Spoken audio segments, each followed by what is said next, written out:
අහන්න සමහර ඒවා ඉගෙනගත්තු දේවල් නැවත මතක් කිරීමක් වෙන්න පුළුවන්. නමුත් ඒවා ගැන පොඩ්ඩක් අවධානයෙන් ඉන්න. ඔයගොල්ලන්ගේ අතින් තාමත් ඒ වැරදි වෙනවා. මෙතන අර මිශ්‍ර කට්ටියක් ඉන්න මම දෙපැත්තම බැලන්ස් කරන්න බලනවා. හරි. verbs කියන්නේ ක්‍රියාපද. ඔයගොල්ලන් දන්නවා. අහලා තියෙනවා. ඕන තරම් ඉගෙනගෙන තියෙනවා. ඕන තරම් පාවිච්චි කරලා තියෙනවා. verbs කියන්නේ ක්‍රියාපද. එතකොට ක්‍රියාපද කියන්නේ කරන දෙයක්. මම මෙතෙන්දි කරන්න හදන්නේ ක්‍රියාපද වර්ගීකරණයකට ලක් කරලා ක්‍රියාපදය තුල තියෙන සෑම වර්ගීකරණයක්ම අද දවසේ පොඩ්ඩක් ඔයගොල්ලන්ත් එක්ක කතා කරන්න බලමු. ක්‍රියාපදයක් කියන්නේ මොකද්ද? ක්‍රියාපදයක් කොහොමද පාවිච්චි වෙන්නේ? ක්‍රියාපදයක් තුල තියෙන දේවල් මොනවාද? ඒවා වර්ගීකරණය මොනවාද වගේ දේවල් කතා කරන්න බලාපොරොත්තු. හරි. අද දවසේ අපි කතා කරනවා ක්‍රියාපදයක් කිව්වම මොන විදියෙන්ද වර්ගීකරණය කරන්න පුළුවන් අපිට කියලා. අපිට පුළුවන් ක්‍රියාපදය මෙන්න මේ විදියට වර්ගීකරණය කරන්න. Types of verbs based on formation. Formation කියන එක තේරුම නිර්මාණය වීම. ක්‍රියාපදයක් නිර්මාණය වීමේ තියෙන වර්ග.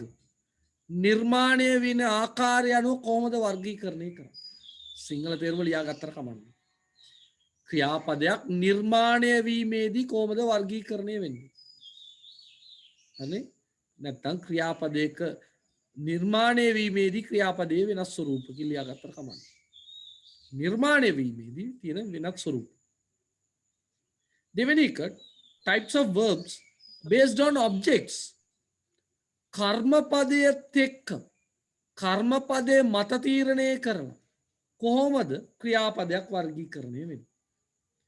කර්මපදයක් තීරණය කරලා කොහොමද ක්‍රියාපදයක් වර්ගීකරණයකට ලක් වෙන්නේ කියන එක තමයි බලන්න. තේරුණාද? කර්මපදයක් අනුව කොහොමද ක්‍රියාපදයක් වර්ගීකරණය වෙන්නේ? Types of verbs were based on usage. භාවිතය අනුව කොහොමද ක්‍රියාපදයක් වර්ගීකරණයට ලක් වෙන්නේ? භාවිතය අනුව කොහොමද ක්‍රියාපදයක් වර්ගීකරණයට ලක් වෙන්නේ?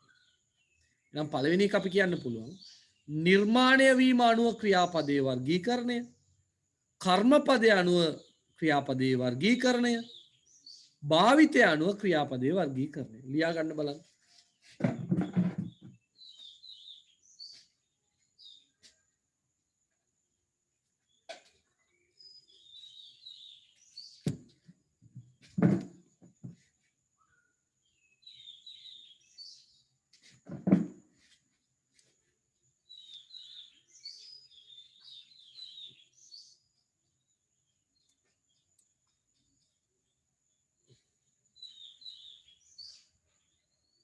හරිද? අපි මුලින්ම බලමු එනම් නිර්මාණය වීම අනුව ක්‍රියාපදයේ වර්ගීකරණය.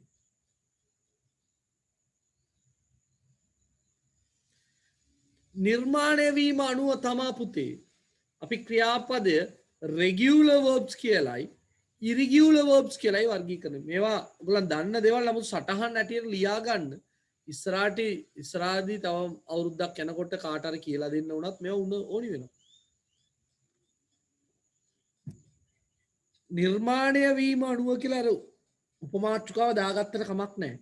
නිර්මාණය වීම අනුව ක්‍රියාපදයේ වර්ගීකරණය කියලා දාගෙන ඒකේ බලන්න එකක් අපි කියනවා regular verbs, අනිත් එක අපි කතා කරනවා irregular verbs.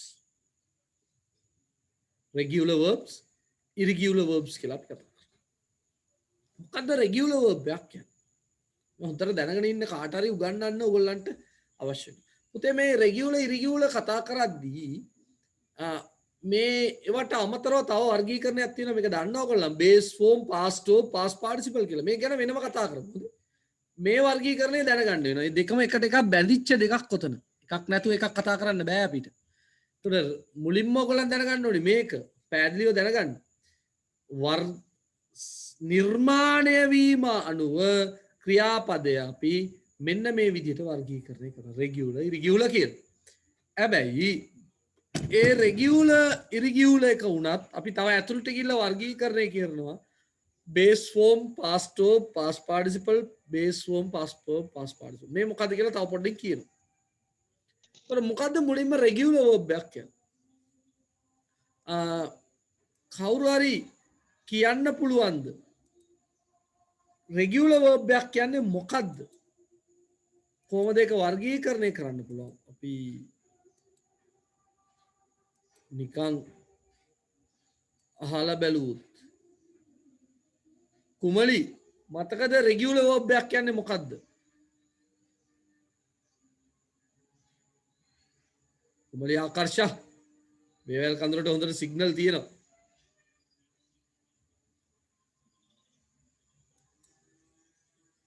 කල්පනා නදී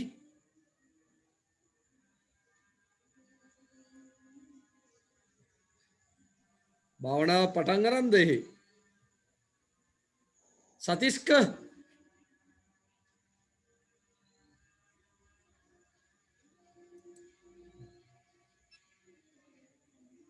රුසිරු පුතා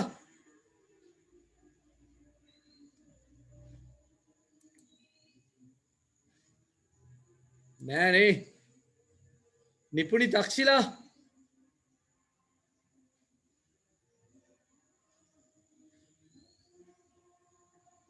අශිනී ලක්මී නිශ්ශබ්දතාවය හොඳයි. ඒ කියන්නේ වැඩේ අවුල්. මං ඇහෙන්නේ නැද්ද දන්නේ නැහැ. මම ඇහෙනවද මුලින් මේක කියන්නේ? බලමු ඒකවත් අහලා.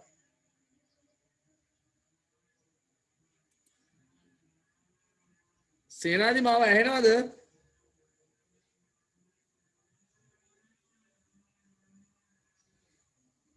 සේනාදි මාව ඇහෙනවද?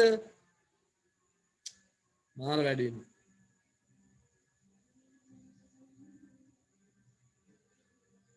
තිලංක පුතා මාව ඇහෙනවද කියන්න ඔක්කොට කලින්? මම ඇහෙන්නේ නැද්ද දන්නේ නැහැ. ඔව් ඇහෙනවනේ. එන ඇහෙන එක අවුලක් නැහැ. හරි හොඳයි එහෙනම්. මම කියන්නම්. ඒක හොඳයි. දැන් නැත්තම් ප්‍රශ්නයක් නැහැ. රෙගියුලර් verb කියන්නේ මොකද්ද? හොඳට අහගන්න. මේවා තමයි අපි දැනගන්න ඕනේ. රෙගියුලර් verb කියන්නේ මොකද්ද කියලා මම මෙන්න මේ උදාහරණ තුනත් එක්ක කියන්නම්. පුතේ යම් ක්‍රියාපදයකට හොඳට මතක තියාගන්න ආය අහන්න ඇහුවොත් කියන්න පුළුවන් වෙන්නේ. යම් ක්‍රියාපදයකට බලන්න මේ රතු පාටෙන් තියෙන දේවල් යම් ක්‍රියාපදයකට නැත්නම් යම් ක්‍රියාපදයක මුල් ස්වරූපෙට ඒ කියන්නේ බේස් ෆෝම් එකට අපෝ මතක තියාගන්න මං හිමින්ම කියන කලබලයක් නැහැ. යම් ක්‍රියාපදයක බේස් ෆෝම් එකට බලන්න පේස් ලුක් ට්‍රයි කියලා මම උදාහරණ තුනක් ගත්තා. මුල් ස්වරූපෙට මෙන්න මේ රතු පාටෙන් තියෙන දේවල් D ED IED D ED IED එකතු කරලා past verb එකයි past participle එකයි දෙකම හැදුවොත් ඒවට අපි කියනවා regular verbs කියලා. ආය මේ නිශ්ශබ්දතාවය තියන්න බෑ. ආපෝ කියන්නේ base form ක්‍රියාපදයට. ඒ කියන්නේ මොකද්ද පුතා? base form කියන්නේ ක්‍රියාපදයේ මුල් ස්වරූපය. ක්‍රියාපදයේ මුල් ස්වරූපෙට D ED IED එකතු කරලා past verb එකයි past participle එකයි හැදුවොත් දැන් මොකද සර් past participle past කියන්නේ අහන්න එපා ඒවා වෙනම කියලා දෙන්න. අය මගේ කැඩුනා නේ. base form එක ක්‍රියාපදයේ මුල් ස්වරූපේ base form එකට D ED IED එකතු කරලා past verb එකයි past participle එකයි හැදුවොත් ඒවට කියන්නේ regular verbs. ලියා ගන්න ඕනේ ආයෙ නම් ඉතින් අහනකොට සද්ද නොකර ඉන්න බෑ. මං කියන එක පැහැදිලි නේද? දම්කිත් දැන් කියන්න පුළුවන්ද? දම්කිත්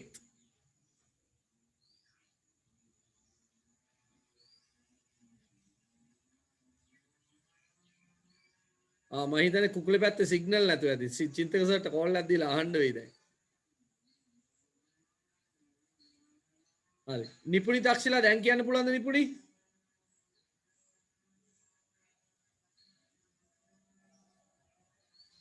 ඕ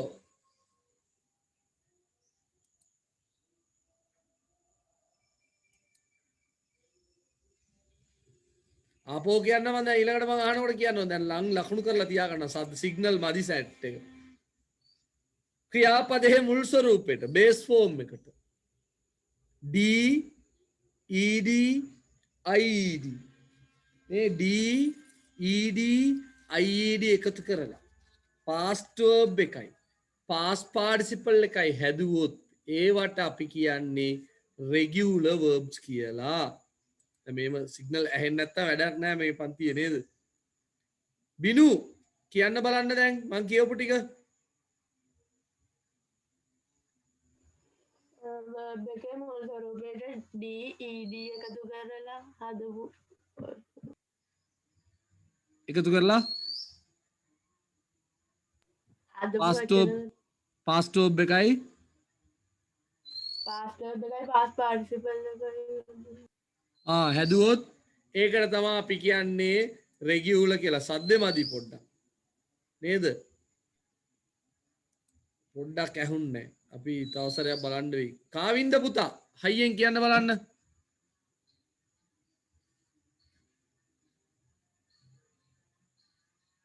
කාවින්ද දැන් ලියලා තියාගන්නවා මම නන් ටික හොඳේ. මම අහනවා දෙමව්පියන්ගේ කාවින්ද සිග්නල් නැත්තේ මොකද?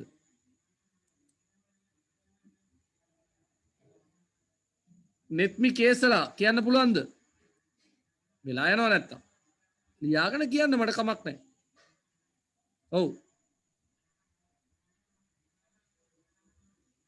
නෙත්මි මයික් ඔන් කරා ඇහෙන්නේ නැහැ පුතේ.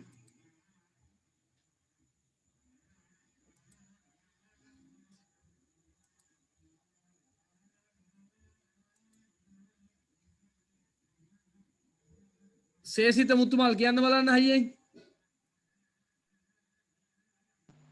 ක්‍රියාපදයේ මුල් ස්වරූපයට D ED IED එකතු කරලා past verb එකයි past participle එකයි හදනවා නම් ඒවා irregular verb. ඔව් එච්චරයි බොහොම සරලයි. අන්න ඒ වගේ කටහඬක් දෙන්න බෑ. යන්න බලන්න හඬ. බේස් ෆෝම් එකට D ED IED එකතු කරලා past verb එකයි past participle එකයි හැදුවොත් ඒවා regular verbs. හරි. දැන් නම් ලියා ගන්නවා මම මෙතනින් පටන්. හරි. මේ බලන්න මේ උදාහරණ තුන. මේ උදාහරණ තුන බලන්න. sorry. ක්‍රියාපදයේ මුල් ස්වරූපෙට ED ED IED එකතු නොකර වෙනස් ක්‍රමයකින් past verb එකයි past participle එකයි හදනවා නම් ඒවට අපි කියනවා irregular verbs. බොහොම සරලයි. අප මම දැන් අහනවා ඔයගොල්ලන්ගෙන් ක්‍රියාපදයේ මුල් ස්වරූපෙට D ED IED එකතු නොකර past verb එකයි past participle එකයි හදනවා නම් දෙකම හොඳේ ඒවා irregular verbs බවට පත්. දැන් regular කිව්වේ මොකද්ද? base form එකට D ED IED එකතු කර past verb එකයි past participle එකයි දෙකම හැදුවොත් ඒවා regular verbs. base form එකට D ED IED එකතු නොකර වෙනස් ක්‍රමයකින් past verb එකයි past participle එකයි හැදුවොත් ඒවට කියන්නේ irregular verbs කියලා. පැහැදිලිනේ? දැන් පැහැදිලිනේ?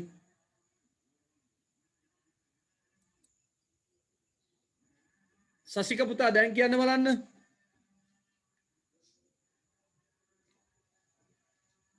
නැත්නම් සසිකගේ නම ලියාගමු අපි ඩිපෝ එකට කෝල් එකක් දෙමු. ක්‍රියාපදයේ මුල් ස්වරූපයට D ED IED නොයොදා past verb හා past participle verb එක වෙනස්ව නිර්මාණය කිරීම. කළොත් ඒවට කියන්නේ regular. අන්න හොඳයි. හරිනේ. එතකොට දැන් මේ දෙකේ වෙනස හොඳට වටහා ගන්න. හරි නේද? දැන් මම අපව එකම එක සැරයක් කියන්නම්. මේවා හොඳට දැනගන්න පුතේ. ඉංග්‍රීසි ඉගෙන ගන්නවා කියන්නේ මේ ඔක්කොම හොඳට පැහැදිලි වෙලා යන්න ඕනි. අපෝ කියන්නම්. ක්‍රියාපදයේ මුල් ස්වරූපෙට D ED IED එකතු කරලා past verb එකයි past participle එකයි දෙකම හදනවා නම් ඒවා regular verb. base form එකට D ED IED නොයොදා එකතු නොකර වෙනස් ක්‍රමයකින් past verb එකයි past participle එකයි හදනවා නම් ඒවට කියන්නේ irregular verbs. හරිනේ? ඔය මතක තියාගන්න. එතකොට මේ තියෙන්නේ මේ කතා කරේ ක්‍රියාපදයක් නිර්මාණය වෙන විදිය අනුව වර්ගීකරණය කිරීම. රෙගියුලර් සහ ඉරිගියුලර්. එච්චරයි කතාව. රෙගියුලර් සහ ඉරිගියුලර් කියන්නේ මොකක්ද කියලා දැනගත්තම හොඳටම ඇති. මොනවා හරි ලියන්න තියෙනවා නම් ඉක්මනට ලියා ගන්න පුතාලා. කාලය යනවා ගොඩක්.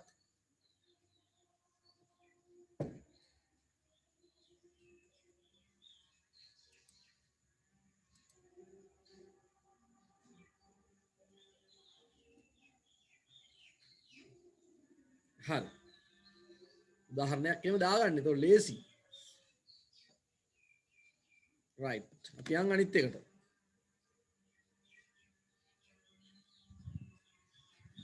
right. මේ ක්‍රියාපදය වර්ගීකරණය කරන තවත් ක්‍රමයක්. මේක මම කීප වතාවක් කියලා තියෙනවා. ක්‍රියාපදය base form, past form, past participle.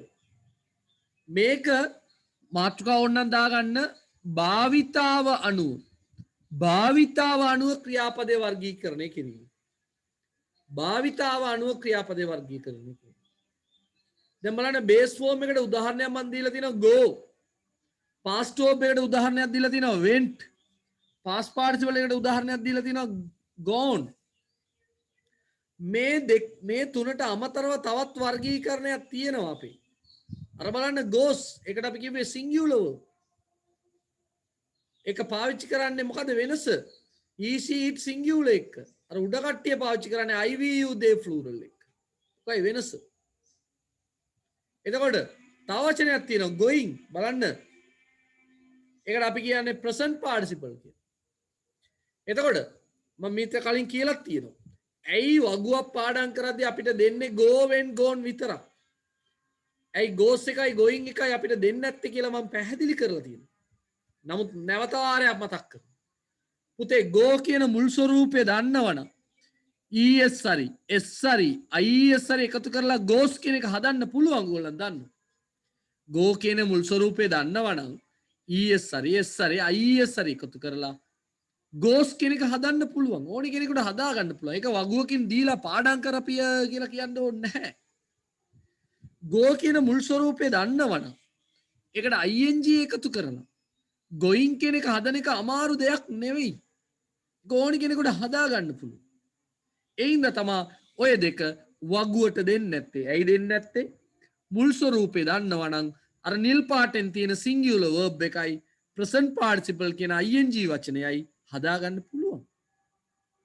නමුත් අපි හිතා ඉන්නේ ක්‍රියාපදයක වර්ග කීයද කියලා ඇහුවම 3යි කියලා කියනවා. මොකක්ද ඒ කියලා ඇහුවම අර කළු පාටෙන් තියෙන base form, past verb, present participle කියන එක විතරයි අපි කියන්නේ. තේරුණාද මං කියන දේ? එතකොට එක වැරදි. අපි දැන් මින් පස්සේ කියන්න ඕනි ක්‍රියාපදයක වර්ග මොනවද කියලා කිව්වම ක්‍රියාපදයක වර්ග 5ක් තියෙනවා මොනවද කියලා කියන්න පුළුවන්. හරි.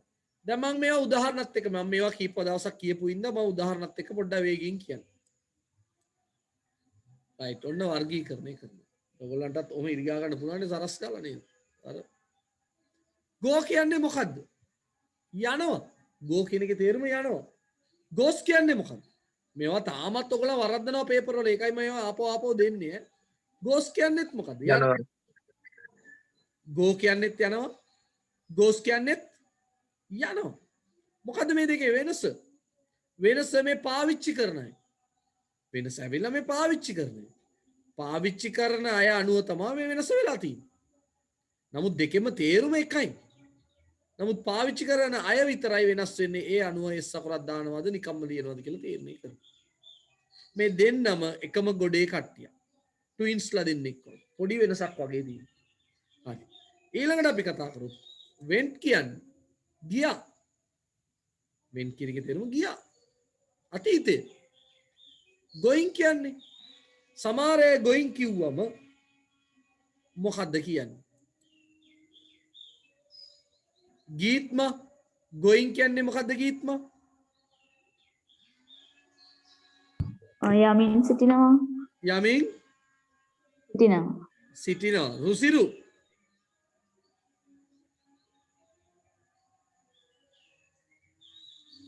රුසිරුගේ මයික් වැඩ කරන්නේ නැහැ.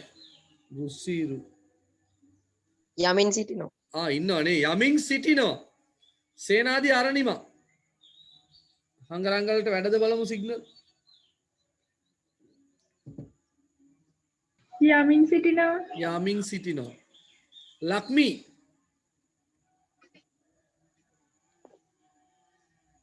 යමින් සිටිනවා. අප්පා අර ඔච්චර කියපු එක මං විතරක් මොකටද සර් මාරු කරන්නේ නේද? යමින් සිටිනවා වෙන්න බෑ නේද? අන්න හරි ගණිදුගේ කටහඬ අවදි වුණා. අන්න ගණිදු. දිල්මි සාරඤ්ඤා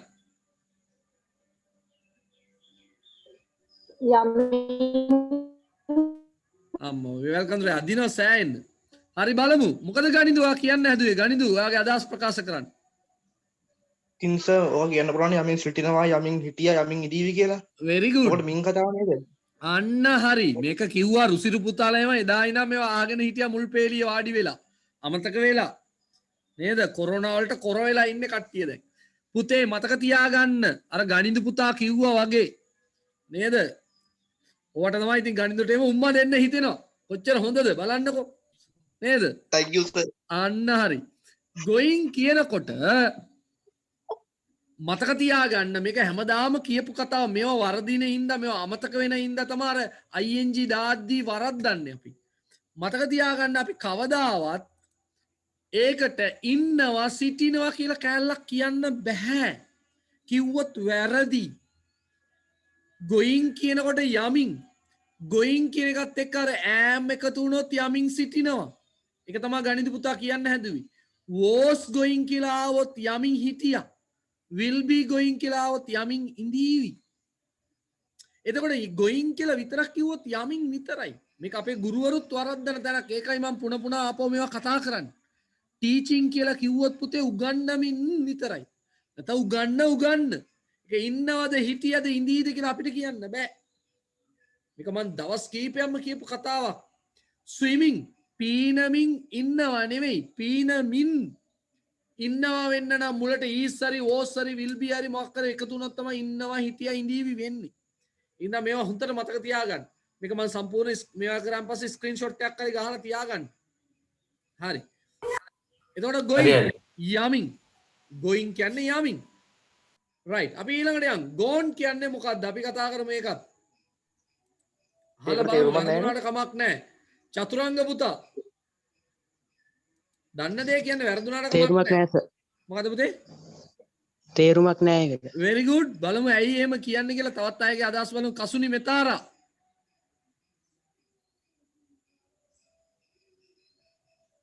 සිග්නල් නැහැ. සේනිත පුතා.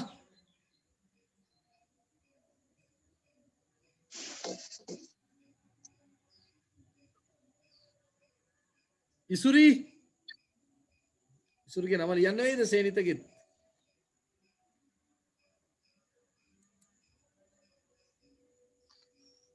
නෙත්මි නිම්නදී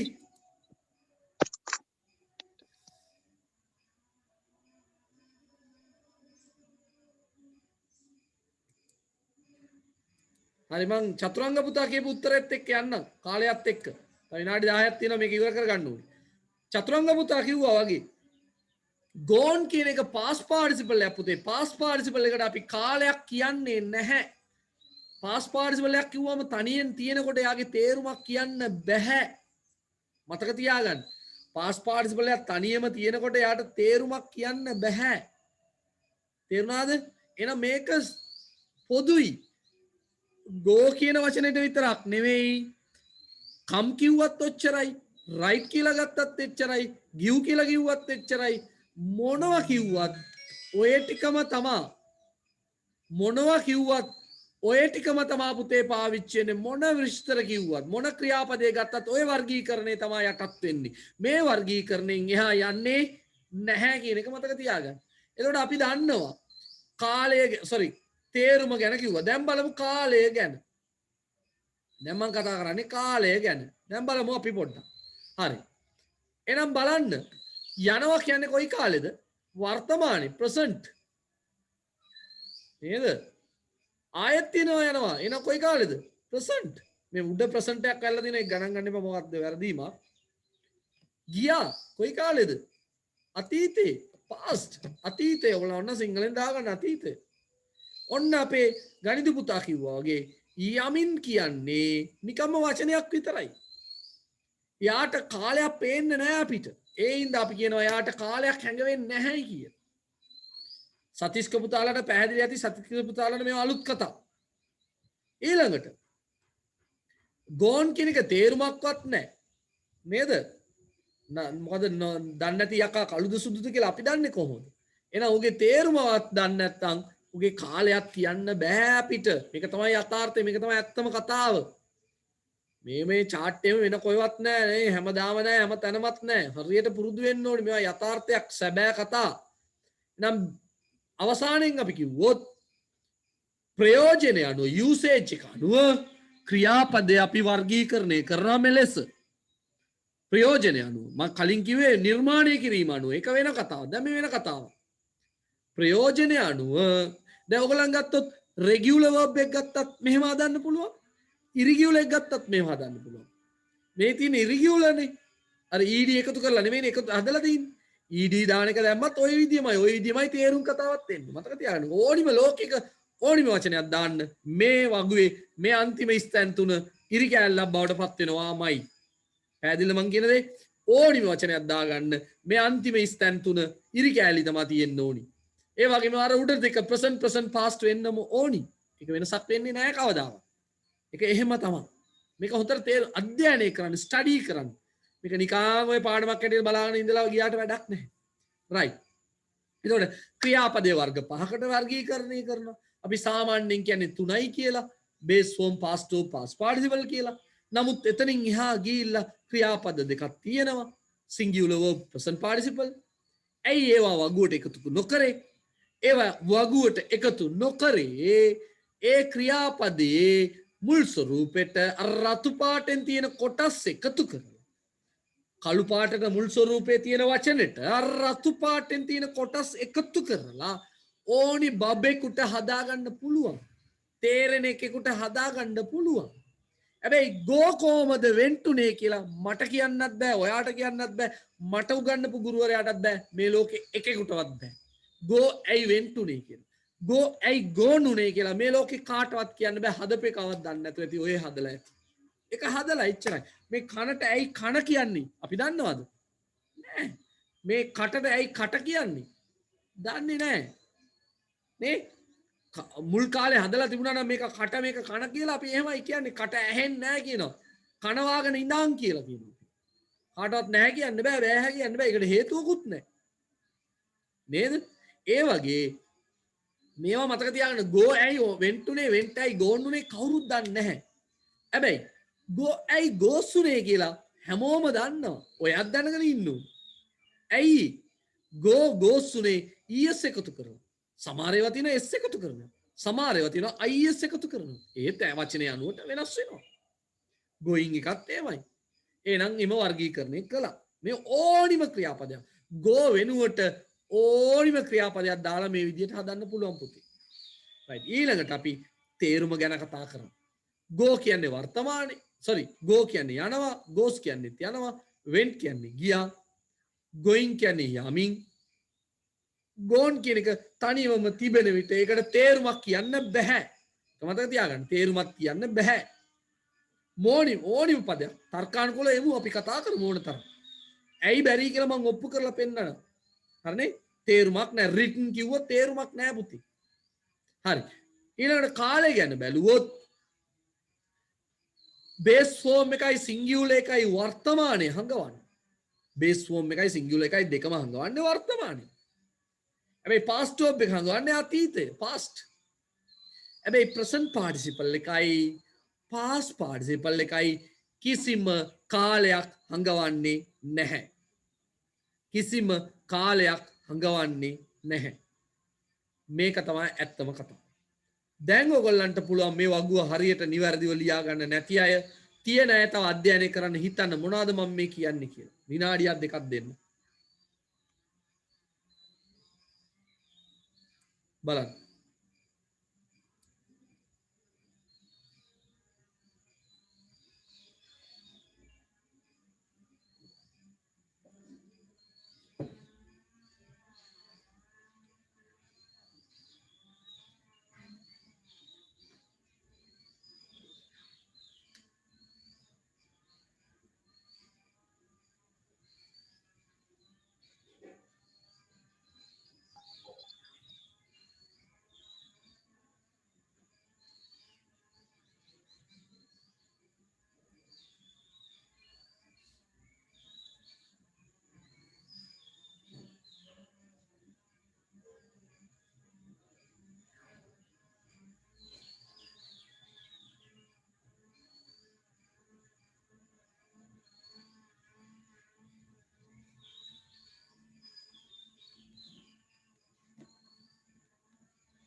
රයිට් බැරි අයට අග්ගල ස්ක්‍රීන්ෂොට් එකක් ගා ගන්න නැත්නම් වෙලාව අපතේ යනවනේ පුතේ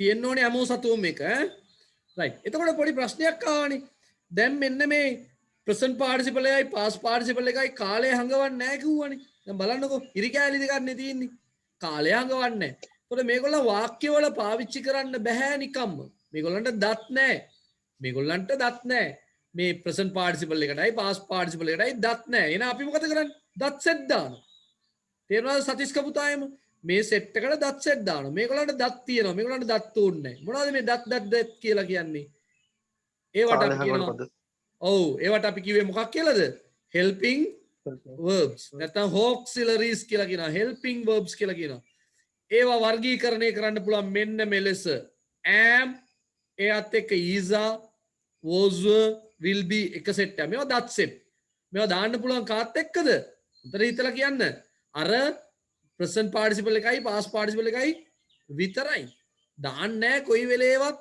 base form singular past verb එක දාන්න නැහැ මේවා දැම්මොත් දානවා ඕගොල්ලෝ ඒකයි තියෙන වැරද්ද මේ බලන්න have මොකද කට්ටිය has had will have තමන් හිතින් හරි කියන්න ඊළඟට am being is being are being was being were being will be being කියලා එකක් තියෙනවද නෑ එහෙම එකක් නැහැ ඊළඟට have been has been had been will have been හරි මේක පුළුවන් නම් ලියා ගන්න මේ ගැන තවත් විස්තර තව පොඩ්ඩකින් කතා කරමු දැන් පොඩ වැඩිපුර ඉන්ටර්වල් එකක් ගමු විනාඩි 10ක ඉන්ටර්වල් එකක් ගමු දැන් 9:25යි 9:35ට එන්න බ්‍රේක් එකක් අරගෙන හරිනේ 9:35ට එන්න බ්‍රේක් එක අරගෙන